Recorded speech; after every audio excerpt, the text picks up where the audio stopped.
கனவு ஏன் வருகிறது? ஒரு மனிதன் 3 விதமான தீங்குகள் செய்வான்.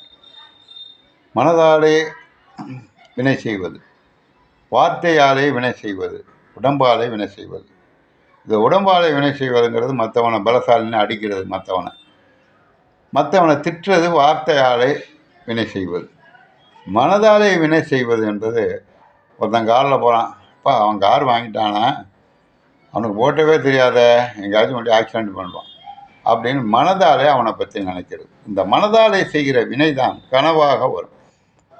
அதாவது மாடு முட்டுறது மாதிரி கனவு காணுவான், அடுத்து நாய் தரத்துறது மாதிரி கனவு காணுவான், பாம்பு தரத்தி கொத்த வர மாதிரி கனவு காணுவான். இந்த மாதிரி கனவுலாம் ஒரு துன்பம் நமக்கு வரப்போகிறது என்றால் அது தீர்ந்து விடும்.